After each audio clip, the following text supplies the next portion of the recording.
El proceso de traducción significa síntesis de proteínas, ¿ya?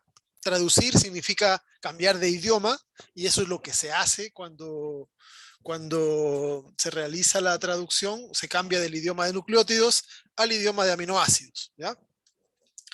En el proceso de traducción vamos a ver de que intervienen tres tipos principales de RNA, ¿ya? El mensajero, que es el molde, que es la secuencia que nos indica la secuencia de la cadena primaria de la proteína, ¿ya? Eh, el complejo que realiza los enlaces, ¿ya? Que sería el ribosoma, ¿ya? Eh, un complejo formado por RNA, ribosomal y proteínas, ¿ya? Donde el responsable es un RNA, una ribosima, ¿ya? La que se encarga de formar los enlaces peptídicos, y los RNA de transferencia, que son los vectores y a la vez activadores de los aminoácidos, ¿ya? Que en realidad son las maquinarias encargadas de realizar el proceso de codificación, porque cada RNA de transferencia específico se une con un aminoácido en particular dependiendo de la secuencia que contenga en su región que se conoce como el anticodón, ¿ya? Que es el que va a ser asociado específicamente con los codones que están en el mensajero, ¿ya? Bueno, además de eso participan un montón de otras proteínas auxiliares que vamos a ir viendo en qué hacen en términos generales durante el inicio o durante la elongación, etcétera, que son las diferentes etapas del proceso, ¿ya? Entonces, para, para poder realizar el proceso de traducción, se necesitan varios tipos de RNAs. Necesitamos aminoácidos, que es el sustrato para la fabricación de las proteínas, y un montón de otras proteínas que van a servir como auxiliares en el proceso de síntesis de nuevas proteínas. ¿Ok? En este esquema se muestra cómo se correlacionan, ¿ya? Los aminoacil-tRNA son estructuras fantásticas que tienen varios tipos de modificaciones. No la vamos a ver acá por una cuestión de tiempo. No sé si ya las vimos antes en alguna parte del curso, pero los aminoacil-tRNA son estructuras que tienen una forma en particular, que se conoce como la hoja de trébol, que tienen una estructura secundaria abundante, que muchas de sus bases son modificadas, ¿ya? Se utilizan varios tipos de bases diferentes. Eh, y, eh, y sufre procesos de modificación post-transcripcional también. Los ribosomas son estructuras que contienen RNA y proteínas. Ya las hemos visto en alguna clase anterior, cómo se configuran, las unidades mayor y menor, y cada una tiene peculiaridades y funciones específicas durante el proceso, ¿ya? Y los mensajeros vienen a ser las estructuras específicas de producción que se correlacionan directamente con la expresión de proteínas particulares en cada tejido y que vienen a ser, en esencia, los que varían en cada etapa.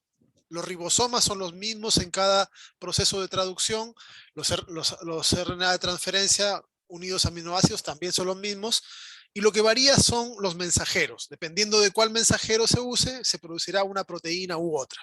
¿Ok? Bien, este proceso,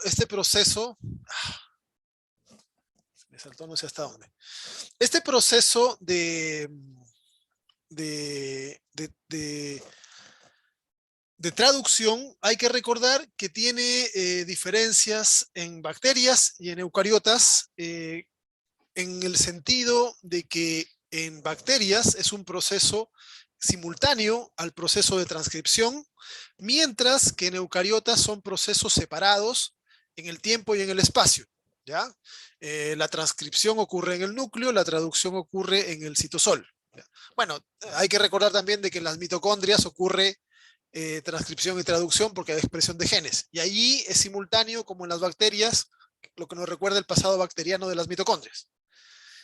Eh, el proceso de formación de una proteína, la traducción, tiene tres etapas, ¿ya? Tiene tres etapas que tienen los nombres similares al proceso de transcripción: el inicio, elongación y terminación. El inicio viene a ser el ensamblaje de toda la maquinaria que se va a encargar de la síntesis. La elongación viene a ser la síntesis en sí, el agregado secuencial, aminoácido tras aminoácido, de acuerdo a lo que dicte la secuencia del mensajero. Y la terminación será cuando todo el complejo se desensambla, liberando la proteína recién formada, ¿ya? Hay diferencias que no son mayores entre los procesos que ocurren en bacterias y en eucariotas.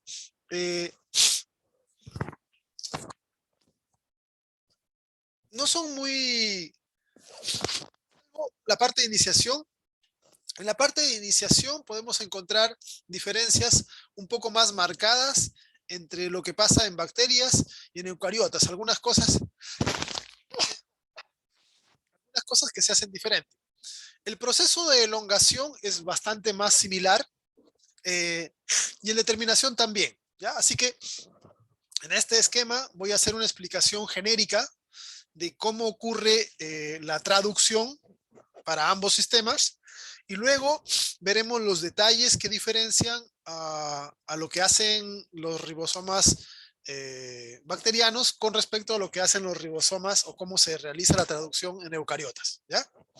Bien, el proceso de iniciación entonces es el ensamblaje del ribosoma asociado a un RNA mensajero específico, ¿ok? Entonces, las subunidades ribosomales son estructuras que se mantienen separadas cuando no están trabajando y solo se mantienen unidas cuando están realizando el proceso de traducción. Por lo tanto, en el citosol vamos a encontrar libres subunidades mayores y menores sin asociarse. Una de las cosas que es importante de considerar es que en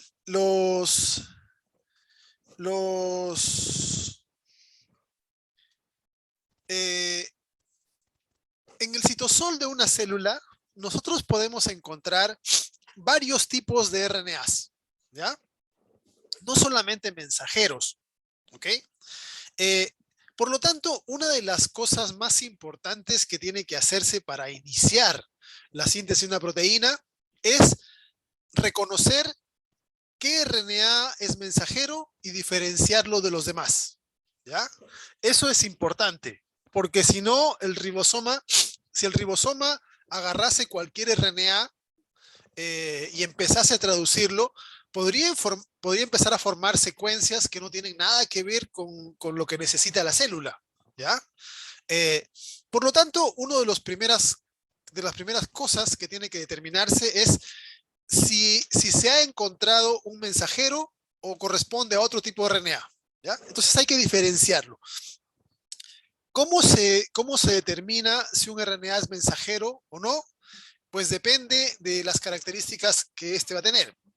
En el caso de los eucariotas, recuerden de que los RNAs mensajeros tienen una capucha en el 5' y tienen una cola poli-A. Y son justamente esos los elementos que se usan como reconocimiento.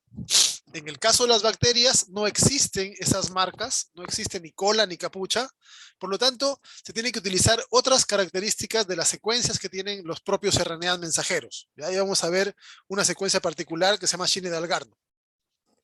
Entonces, lo primero es reconocer al RNA que está en el citosol como mensajero para poder empezar el proceso. ¿Quién se encarga de ese reconocimiento? Pues se encarga la subunidad menor del ribosoma. Allí hay varias proteínas asociadas al proceso de interacción, ¿ya? El orden puede variar, pero en general van a unirse la subunidad menor con el RNA de transferencia y el mensajero, ¿ya? El primer RNA de transferencia que se utiliza es siempre una metionina, ¿ya? O formilmetionina en algunos casos, en algunos sistemas, pero es el codón siempre se corresponde a un AUG, ¿ya? Ese es el codón de inicio, ¿ya? Entonces, hay que reconocer el RNA mensajero y además hay que posicionar el primer RNA de transferencia que trae la metionina en el codón de inicio, ya en el AUG. Entonces, lo que hace es que se va escaneando, una forma de decir, se va leyendo las bases hasta un sitio donde el anticodón que trae acá, porque aquí esto trae el RNA de transferencia, trae un anticodón que es el UAC. ¿Ya? Ese es el anticodón que trae para que pueda complementarse con el AUG que es el codón de inicio. ¿Ya? El último componente del sistema viene a ser la subunidad mayor. ¿Ya? El ribosoma, si ustedes recuerdan, tiene tres regiones, o sea, tres sitios donde pueden colocarse RNAs de transferencia. Hay un sitio que se llama A, hay un sitio que se llama P, y hay un sitio que se llama E. ¿Ya? El sitio A es el sitio aminoacil, que es el sitio de ingreso de los nuevos RNA de transferencia con sus aminoácidos. El sitio P es el sitio donde ocurre la catálisis del enlace peptídico, por eso el P. Y el sitio E es el sitio de salida o exit, ¿ya? Que generalmente ni se lo dibuja porque es un sitio de paso simplemente. Entonces, dependiendo del libro, van a encontrar de que algunos consideran que cuando se ha ensamblado esto, ya es el inicio. Algunos consideran que el inicio implica también la llegada del segundo RNA de transferencia y la formación del primer enlace peptídico. ¿Ya? Es un detalle simplemente, pero lo más importante de la iniciación es que tenemos que formar este complejo. Tienen que estar las dos subunidades del ribosoma, tienen que estar los RNA de transferencia, obviamente que tienen que ser complementarios, ¿ya? Su triplete anticodónico con el triplete codónico de los mensajeros, y así el sistema está listo para elongar la proteína. El proceso de elongación es un proceso variable que dependerá del tamaño de la proteína. Si la secuencia a leer es larga, se demorará más y no menos, ¿ya? Y aquí es donde importa lo que se conoce como el código genético, ¿ya? Eh, el UAC es un anticodón, ¿ya? Este se encuentra en la metionina, ¿ok? Aquí en la metionina. Aquí se muestra con más detalle este esquema de interacción codón-anticodón, ¿ya? En el mensajero, cada tres bases son un codón. Esto es un codón, un codón, un codón. Cada codón es una correlación entre tres nucleótidos con un aminoácido. Porque cada uno de los RNA de transferencia está unido con un aminoácido específico, pero cada RNA de transferencia es un RNA, contiene una secuencia de tres bases también que se conoce como el anticodón. ¿Ya? Entonces, aquí fíjense ustedes, se ha colocado la fenilalanina porque estos se complementan. Adenina con uracilo, guanina con citosina. ¿Ya? Entonces, hay complementariedad, se permite la entrada acá. El nuevo aminoácido que llegue va a llegar con su RNA de transferencia, pero la secuencia anticodónica que traiga tiene que ser complementaria con esta. ¿Ven? Adenina con uracilo, citosina con guanina, citosina con guanina. Si acá se coloca un aminoácido que no corresponde, es rechazado. ¿Ya? Por ejemplo, imagínense que venga acá adenina, guanina, citosina. No se complementaría. ¿Ya? Y se sacaría hasta que se coloque uno correcto. ¿Ok? Entonces, esto que está acá es parte de lo que se conoce como el código genético. Interacción codón-anticodón y con un aminoácido específico. ¿Ya?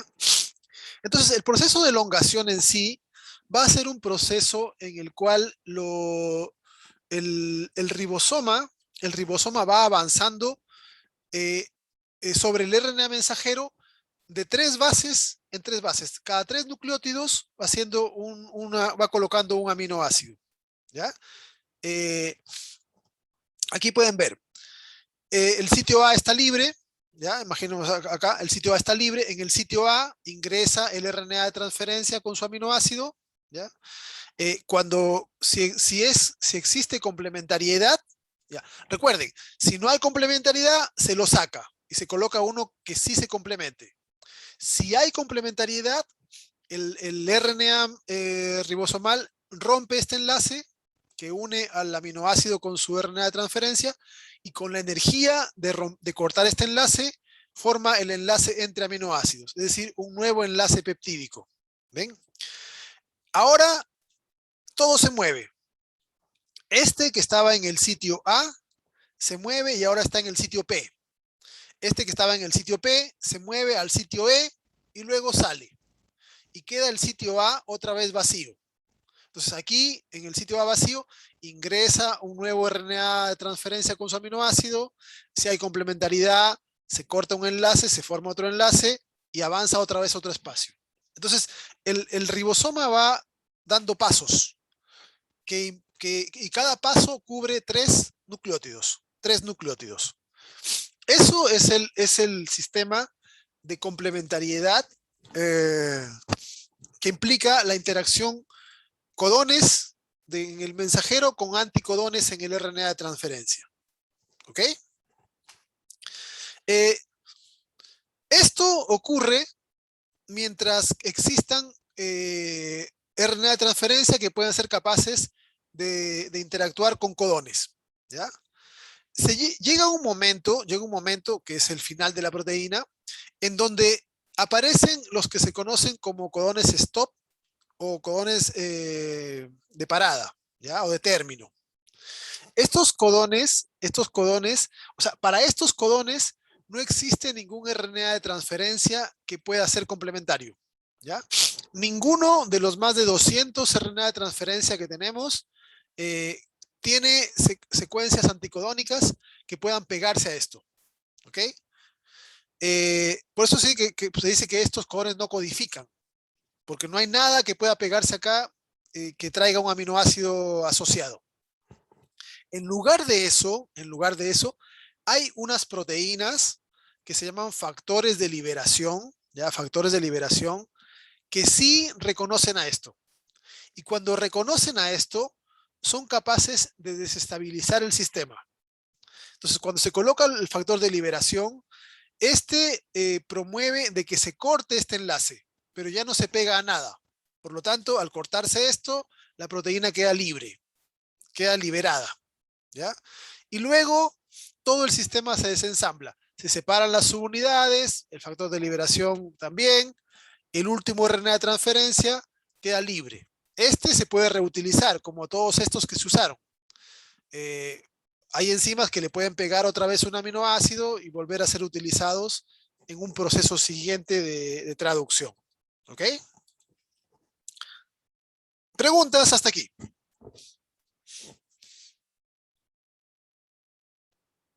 Profe, disculpe, ¿podría volver a explicar la última parte donde llega el factor de liberación? Sí. El ribosoma va avanzando sobre el mensajero de 3 en 3. ¿Ya? De 3 en 3.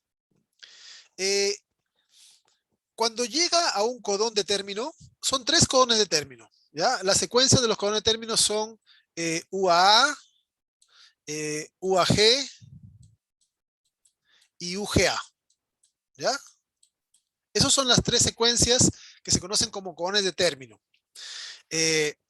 Estos codones, cuando están en el mensajero, no tienen con qué aparearse. No hay ningún RNA de transferencia que pueda pegarse a estos. ¿Ya? Entonces, en lugar de que se le pegue un RNA de transferencia, se le pega una pequeña proteína que se conoce como factor de liberación. ¿Ya? Como factor de liberación. Esta proteína lo que hace es estimular de que el ribosoma corte este enlace. ¿Ya? Entonces, este es el último aminoácido. Cuando el último aminoácido queda separado de su RNA de transferencia, la proteína queda liberada. ¿Ya? Queda libre la proteína. Solo nos queda acá el ribosoma con el resto de componentes. Y estos se separan, se desensamblan. ¿Ok? Y bueno, cada componente puede ser reutilizado. Los ribosomas pueden ser reutilizados en otro proceso, los RNA de transferencia, se les puede pegar otro aminoácido que va a ser igual al anterior. Si este RNA de transferencia estaba unido a triptófano, siempre se va a unir a triptófano. ¿Ya? Cada RNA de transferencia une un solo tipo de aminoácido siempre. ¿Ya? Después vamos a ver el detalle de los factores, etcétera. Me preguntan si esta presentación está en el Educandus. En realidad en el Educandus hay varias presentaciones que son un poco más extensas que esta. Yo he tenido que hacer, por causa de que tenemos menos tiempo este año, eh, unas clases un poco más abreviadas de lo más importante de cada temática. ¿Ya? En el Educandus pueden encontrar ustedes unos PowerPoints un poco más extensos con algunos otros detalles que también les pueden servir para complementar información. ¿Ya? No he agregado cosas, sino que he sacado algunas cosas de la presentación nada más para hacerlo más abreviado. ¿Alguna otra consulta con respecto a esto? Profe, ¿y los factores de liberación son específicos para cada codón? No, vamos a hablar de ellos después. ¿Ya? Pero hay varios tipos de factores de liberación que los vamos a mencionar en unas diapositivas más. Que funcionan ligeramente diferente en bacterias y eucariotas. Ya, profe. Muchas gracias. Ya, bueno, si no hay ¿Profe? consulta, sí, dale. Y la parte del ribosoma de que corta el enlace entre el aminoácido y el ARN de transferencia es la ribosima. Eh, en ese punto no estoy seguro de si es la ribosima o es alguna otra proteína asociada. Según la mayor parte de los análisis, parece que es la ribosima, pero en realidad hay varias proteínas que también que también participan y podrían hacer eso. ¿Ya? Así que no te puedo asegurar que sea así. Es probable que sea así, porque cuando se hace este proceso, la ribosima es la que corta y pega acá. Entonces tendría sentido de que sea la misma ribosima la que corta y no pega nada. ¿Ya? Pero hay detalles, la verdad es que hay detalles del funcionamiento de este proceso que todavía no están completamente determinados. ¿Ya? Vale, profe, gracias. Me preguntan con respecto a si los RNA de transferencia son diferentes todos. Sí. Existen más de 200 tipos de RNAs de transferencia y cada uno tiene una secuencia particular y cada uno tiene, se clasifican por grupos de acuerdo al anticodón que tienen. ¿Ya? Por ejemplo, imagínense, hay cinco RNA de transferencia que tienen el anticodón, por ejemplo, ACC. ¿Ya? ACC. Entonces, todos los que tengan el anticodón ACC pegan triptófano. ¿Ya? Hay 2 o 3 que tienen el anticodón UAC y todos esos son específicos para metionina. ¿Ya? Entonces, tenemos 20 grupos diferentes de RNA de transferencia. ¿Ya? Cada uno corresponde con un aminoácido en particular. ¿Ya? Vamos a explicarlo un poco más de detalle en la próxima hora cuando veamos el código genético. ¿Ya? Pero sí, cada RNA de transferencia es específico. Vamos a ver más también de que el código genético es degenerado por el hecho de que hay más variantes de codones que aminoácidos y por eso es que eh, varios anticodones pueden corresponderse al mismo aminoácido. ¿Ya? Pero ese detalle lo vamos a ver luego cuando veamos código genético. ¿Ok?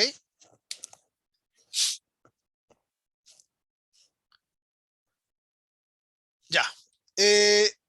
Veamos entonces algunos detalles con respecto a cada proceso. ¿Ya?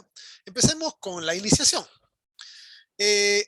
Existen varios tipos de proteínas que sirven como elementos auxiliares en el proceso de iniciación de la traducción. ¿Ya? Se conocen como factores de iniciación, IF en inglés. En bacterias hay 3, algunas bacterias tienen más, ¿ya? Pero esto es como lo genérico, la mayoría tienen 3.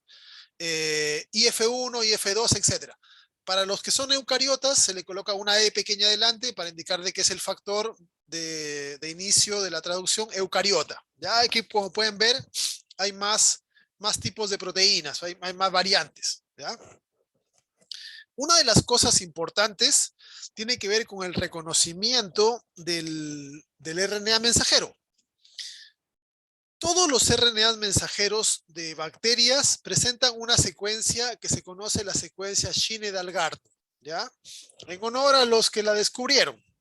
Esta secuencia es una secuencia corta que se encuentra unas cuantas bases delante del codón de inicio, ¿ya? Y esa es la forma de reconocer a los RNAs, de bacterias, ¿ya? RNA mensajero de bacteria. En los eucariotas se reconocen porque tienen la capucha, bueno, aquí no se muestra, pero tienen la cola, ¿ya? Entonces, es fácil reconocer estos porque solo los RNA mensajeros tienen capucha y cola, ¿ya? Bueno, hay algunos virus que tienen capucha y cola y por eso engañan a las células. Pero en bacterias no tienen ni capucha ni cola los mensajeros, así que tienen esta secuencia, ¿ya? Y aquí destaca algo. En las bacterias, quien se encarga de reconocer el RNA mensajero es la subunidad menor del ribosoma. Si ustedes recuerdan, las subunidades del ribosoma, en la subunidad mayor, en lo que son bacterias, presenta dos RNAs.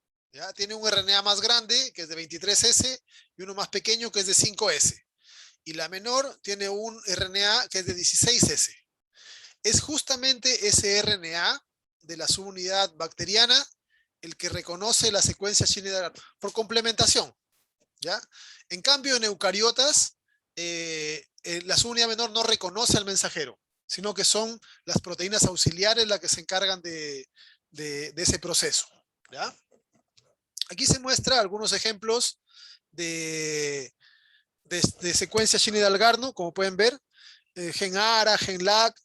Estos son de algunos fagos, o sea, de algunos virus que también engañan a las bacterias y tienen esa secuencia.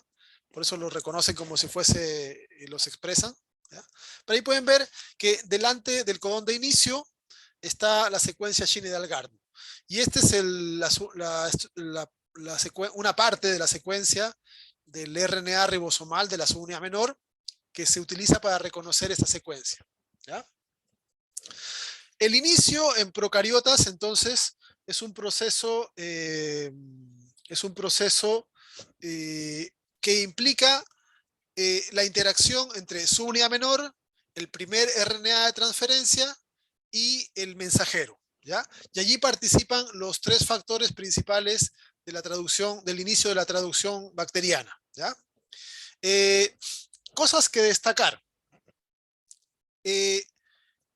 Se necesita energía.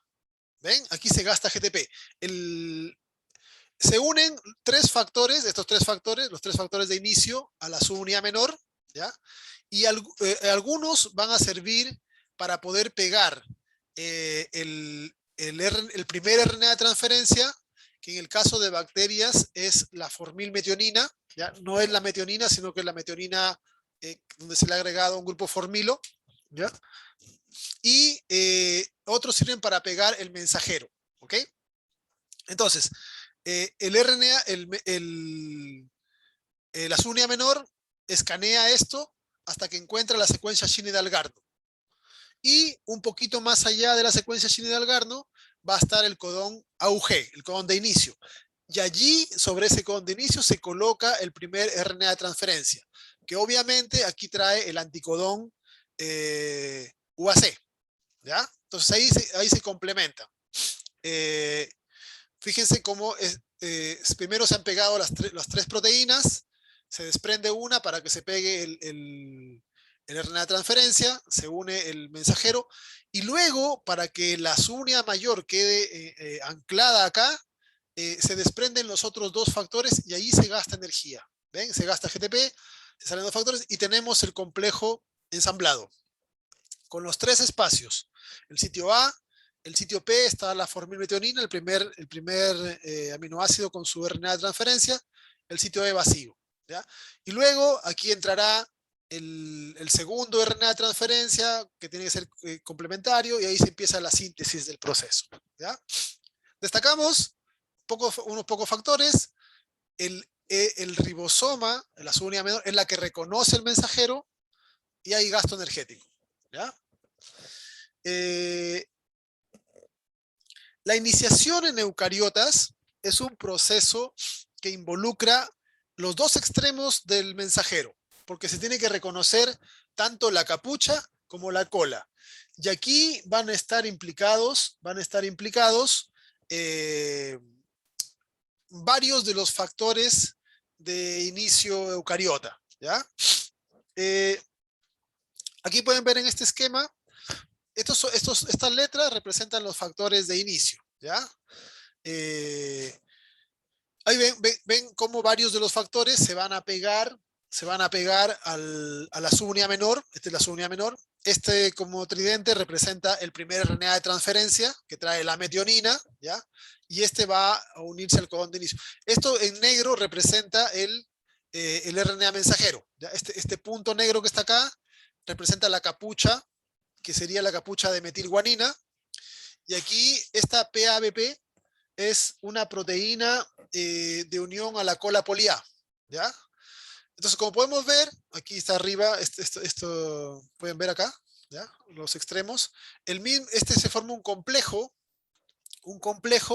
que permite la interacción, el reconocimiento de la capucha y de la cola, pero son las proteínas las que reconocen al mensajero, ¿ya?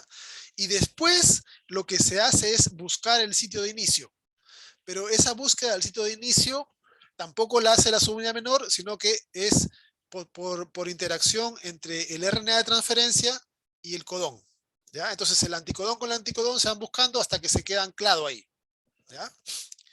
El proceso de inicio en eucariotas es entonces más complejo, como podemos ver, a diferencia de lo que ocurría en bacterias, donde era casi simultáneo la interacción entre la subunidad menor, el primer RNA de transferencia y el RNA mensajero. En este caso, primero a la subunidad menor se le van a pegar factores que permiten que se una el RNA de transferencia. ¿Ven? El RNA de transferencia, a su vez, está unido con un factor que tiene unido GTP, ¿ya? Aquí tenemos un complejo, la subunidad menor, el RNA de transferencia y varios factores, el 1, 1A, el 3, el 2. Por otra parte, separado, el resto de los factores de inicio reconocen al RNA mensajero, reconocen la capucha, reconocen la cola, y luego todo se une, ¿ya? Todo se une sobre el mensajero. Una vez que ya ha sido reconocido el mensajero, no hace falta que siga siendo reconocida la cola, por lo tanto ya se puede estirar, ¿ya? Y aquí tenemos que estos factores empiezan a desprenderse, ¿ya? Hay gasto energético, pueden ver acá, se empiezan a liberar algunos componentes. Hay que posicionar el RNA de transferencia inicial con el codón de inicio, ¿ya? Posicionarlo acá. Y para que llegue la subunidad mayor, hay que sacar todos estos factores. Y ahí es donde se gasta energía. Se gasta energía para anclar la subunidad mayor acá. Todos los componentes, como pueden ver, todos los elementos auxiliares salen. Hay gasto energético, y nos queda, igual que en la bacteria, el ribosoma colocado sobre el mensajero, el primer RNA de transferencia colocado sobre el codón de inicio, el sitio A libre, el sitio E libre, ¿ya? Obviamente que eso tiene más complejidad, utiliza más componentes, gasta un poco más de energía que en bacterias, pero el resultado final es el mismo. Está el sistema organizado y listo para funcionar, ¿ya? Se ha encontrado además de que algunos no todos, pero algunos genes de eucariotas, se dice que alrededor de un 30% de genes de eucariotas contienen lo que se conoce como la secuencia COSAC, ¿ya? Que sería una secuencia que incluye el codón de inicio, que facilita ese reconocimiento, ¿ya? Aquí pueden ver, es un poquito más amplia, ¿ya? Pero no es algo que sea de todos los genes. Así que puede ser un facilitador del sitio de inicio, de reconocimiento, pero que no es genérico, ¿ya? No corresponde a todos los procesos. La elongación. Bueno, me preguntan por qué se requiere de tantos factores para generar el proceso de iniciación. En general, vamos a ver de que casi todos los procesos de eucariotas son más complejos, y esa complejidad también involucra el hecho de que los procesos pueden ser mejor regulados, ¿ya? Como tienen más componentes involucrados, se puede regular mejor el proceso de expresión. ¿Qué significa eso? Significa de que en eucariotas se puede decidir de mejor manera cuándo se expresa el gen, la velocidad a la cual se expresa el gen, el tiempo, etcétera, ¿ya?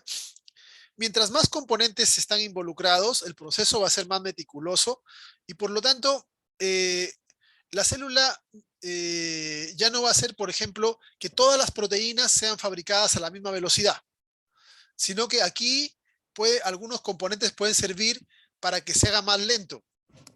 Eso es porque en los eucariotas se puede controlar de mejor manera la velocidad a la cual se genera la síntesis proteica, ¿ya? Entonces, se puede variar haciendo de que algunas proteínas sean fabricadas más rápido, unas más lento, y eso permite mejores capacidades de respuesta celular, entre otras cosas, ¿ya? Esa es una de las razones por las cuales normalmente en eucariotas se tiene para casi todos los procesos una mayor cantidad de componentes, porque al tener mayor cantidad de componentes se regula mejor la velocidad, el tiempo, el tejido en el cual se expresa, etcétera, etcétera, ¿ya? El proceso de elongación es muy parecido en eucariotas y bacterias, y de hecho las proteínas, los factores de elongación que participan, son bastante homólogos entre sí, ¿ya? En esencia consiste en ir agregando un nuevo RNA de transferencia en el sitio A, así como se ve acá, primero está vacío, esto lo hemos quedado en el caso anterior aquí, está vacío este sitio, ingresa un RNA de transferencia, este viene con un factor, ¿ya? Hay un factor que trae esto y lo empuja dentro del sitio A del ribosoma. Esto tiene que ser, la secuencia anticodónica tiene que ser complementaria con la secuencia codónica, y si eso ocurre así, pues el RNA, la ribosima, corta este enlace y moviliza hacia el lado, con el aminoácido de lado, y se forma el enlace peptídico, ¿ya? El último paso es mover el ribosoma 3 espacios más allá, 3 nucleótidos más allá. En realidad, más que el ribosoma avance, lo que hace es jalar el mensajero, ¿ya? La subunidad menor tiene una especie como de dedo que facilita que el ribosoma, que el mensajero sea arrastrado. Entonces, lo que estaba en A pasa al sitio P, lo que estaba en P pasa al sitio A, y luego este que está vacío se sale. Nos queda libre el sitio A. Y volvemos al estado inicial. Ingresa otro RNA de transferencia, etc. ¿Qué detalles también hay que agregar? Se utilizan factores, ¿ya? Factores de elongación, y implica el gasto de energía, ¿ya? Gasto de energía para empujar el RNA de transferencia dentro del ribosoma, gasto de energía para mover el ribosoma un espacio hacia el siguiente codón, ¿ya? Se calcula, hablando de energía, que para fabricar una proteína, el ribosoma en general implica un gasto de entre 3 a 5 ATPs por cada aminoácido colocado, ¿ya? considerando el gasto del ingreso del RNA de transferencia, considerando el movimiento del RNA, considerando el gasto de energía para pegar el aminoácido al RNA de transferencia, etcétera, ¿ya? O sea, en promedio, aproximadamente 4 ATPs por cada aminoácido colocado, ¿ok? Y consideren ustedes que se gasta, o sea, se fabrica una enorme cantidad de proteínas por minuto, ¿ya? Millones de proteínas por minuto. Y las proteínas tienen centenares o miles de aminoácidos. Entonces, el proceso de síntesis proteica es un proceso que gasta una enorme cantidad de la energía celular. Hay cálculos que dicen que entre 20 al 50% de la energía que gasta una célula lo hace en fabricar proteínas, ¿ya? Los factores de elongación en bacterias se conocen como TU y TS, ¿ya? EF significa factor de elongación. En eucariotas se llama 1A y 1B. El 1A o el TU, que es en bacterias, es el que se encarga de empujar al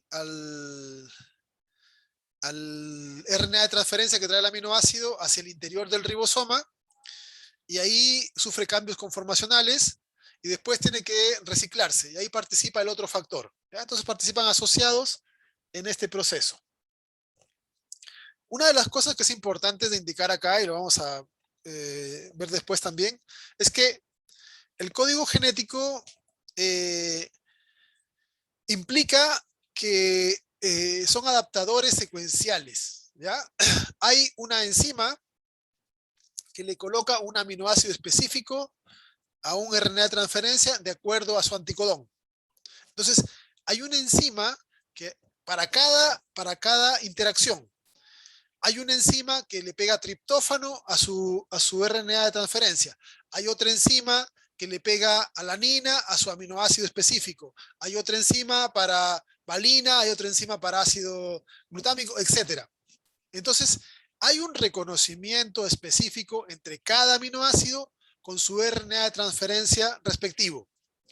Y luego hay un reconocimiento entre la secuencia del anticodón con la secuencia del codón, ¿ya? Entonces, de esta manera es que en cada proceso de interacción tenemos que se coloca el aminoácido correspondiente. Obviamente, que como hemos visto antes ya, ningún proceso enzimático catalítico de la célula es perfecto. Se ha encontrado que a veces se cometen errores, ¿ya? Pero la verdad es que los errores que puede cometer los ribosomas son de los más bajos que se han visto, ¿ya? Entonces, podría ser de que alguna vez se equivoque el ribosoma y coloque un aminoácido que no es, pero son cada bastantes miles de millones de reacciones que puede ocurrir eso. ¿Ya? Y será una proteína que no funcionó bien, que tenía un aminoácido diferente, pero una de tantos millones después se degrada y no genera problemáticas, ¿ya? El proceso de terminación también es bastante similar entre bacterias y eucariotas. Y en general vamos a indicar que ocurre porque el factor de liberación se coloca en el sitio A, ¿ya? Se coloca en el sitio A, desestabilizando la interacción de la proteína formada con el RNA de transferencia, ¿ya? Entonces, ingresa el factor de liberación, se genera el corte y lo primero que se libera es la proteína, ¿ya? Y después todo el resto del sistema se desensambla, separándose todos los componentes. Hay dos tipos de factores de liberación. Los factores de liberación que se pegan a los sitios stop, a los codones stop, y los factores de reciclaje de los de la clase 1, ¿ya? Recuerden de que tenemos nosotros 3 tipos de codones stop: UAA, UAG y UGA, ¿ya? En bacterias hay dos factores de liberación que son RF1 y RF2 que se encargan de reconocer a los diferentes codones. El codón UAA, es el codón de término más común que existe, ¿ya? Casi la mayor parte de los genes, se estima que cerca del 60% de los genes tienen como codón de término UAA. El codón UAG es el segundo más común y el codón UGA es el menos común de los 3. ¿Ok? Bueno, los 2 factores, RF1 y RF2, reconocen a UAA. Y RF1 además reconoce a los codones UAG y RF2 reconoce al codón UGA. En eucariotas hay un solo factor que reconoce a los 3 codones stop. ¿Ya? A los 3 codones stop. Cuando el factor RF1, o sea, cuando el factor de liberación es utilizado, queda modificado, acá no se muestra, pero queda alterado, su estructura queda cambiada ligeramente. Entonces hay que reciclarlo. Y allí participan los factores de liberación de clase 2, que son los que ayudan a estos elementos a hacer el reciclaje, ¿ya? Para que no queden pegados permanentemente con el ribosoma. Y ahí tenemos RF3 en bacterias y en eucariotas el ERF3, ¿ya? También en mitocondrias hay otros factores que son equivalentes a estos procesos, ¿ya? Entonces eso sería la peculiaridades. En bacterias hay 2 factores de liberación que se pegan al sitio de término, en eucariotas uno solo. Y además cada uno tiene una proteína auxiliar que ayuda a la separación final de estos del complejo, ¿ya? Una cosa curiosa, pero no sorprendente, es que los factores de liberación tienen una estructura parecida a lo que es un RNA de transferencia. Y tiene sentido, porque el espacio en el ribosoma donde se meten los RNA de transferencia es un espacio que tiene la forma, la característica para que puedan encajar estos RNA de transferencia. Entonces, la proteína tiene una estructura que se asemeja muchísimo a un RNA de transferencia, con la diferencia de que no tiene ningún aminoácido extra que vaya a ser traído, ¿ya? Y aquí, en esta región, así como el RNA de transferencia tiene acá el anticodón, esto tiene una región que interactúa con el codón de término, ¿ya? Que son 3 aminoácidos, que se llama el motivo de reconocimiento del codón de término, que son guanina y no me acuerdo cuál es la Q. En este esquema, en esta animación se muestra de manera general cómo ocurre el proceso. Ahí pueden ver, eso en negro abajo representa el mensajero, en verde la subunidad mayor, en amarillo la menor, en azul los RNA de transferencia. Fíjense, aquí hay interacción codón-anticodón para cada uno de estos. En azul son los factores de elongación que ayudan en el proceso, van empujando los RNA de transferencia, ¿ya? Van movilizando, pueden ver cómo se va arrastrando el RNA mensajero. Y de esta forma se genera la formación de la proteína, ¿ya? En este caso se ha incluido el SRP, que es una proteína que facilita el anclaje del ribosoma al retículo endoplasmático, ¿ya? Que cuando la proteína tiene que ser anclada al retículo. En otros casos se fabrica libre en el citosol, es diferente, ¿ya? Aquí está, ya no se ven porque está cerrado, en la parte anterior era más transparente para ver qué es lo que pasaba en el interior. Y aquí vemos cómo va saliendo la proteína, ¿ya? En este caso, esta animación incluye la interacción del ribosoma con el retículo endoplásmico. Recuerden que hay un porcentaje de las proteínas de la célula que pasan por el retículo, las que van a varios organelos, a la membrana, etc. ¿Ya?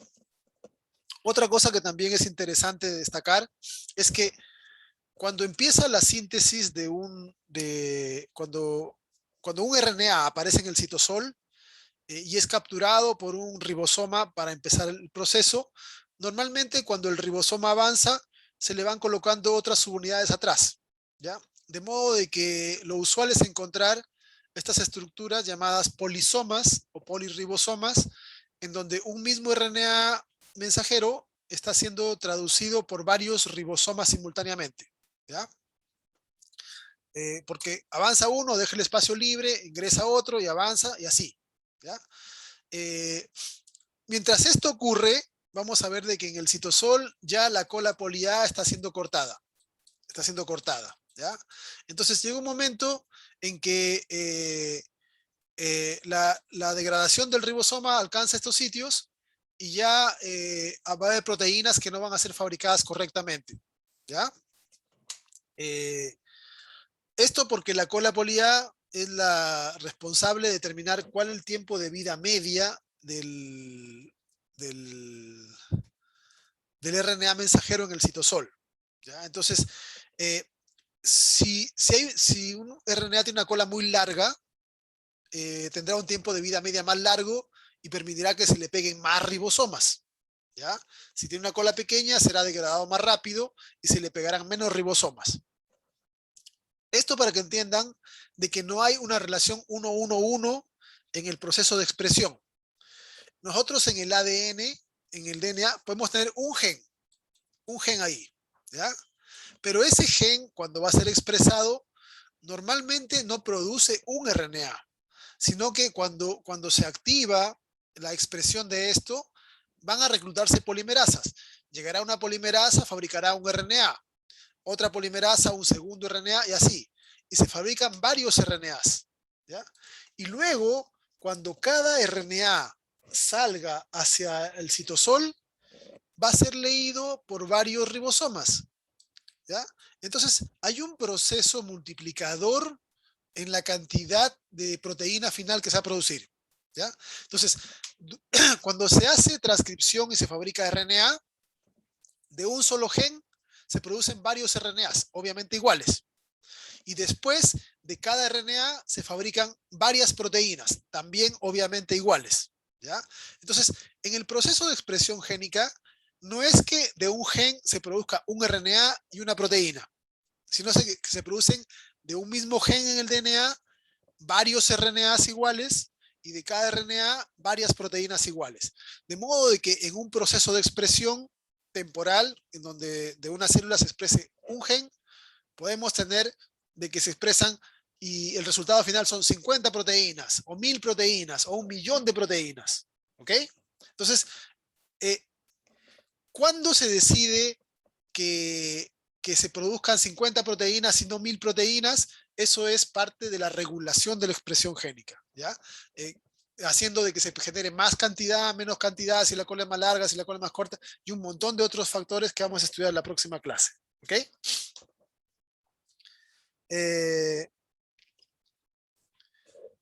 Cada complejo tiene que tener sus propios factores. Por ejemplo, para poder ensamblarse, cada ribosoma requirió su complejo de iniciación, ¿ya?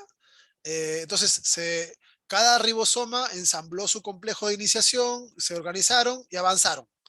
Conforme avance, van participando ahí factores de elongación. Después, cuando termine, participarán factores de terminación. El siguiente ribosoma que viene hizo lo mismo, ensambló el complejo. Algunas cosas pueden ser recicladas y pueden ser las mismas, ¿ya? Pero la mayoría son proteínas nuevas que van siendo utilizadas de manera independiente en cada proceso. ¿Ok?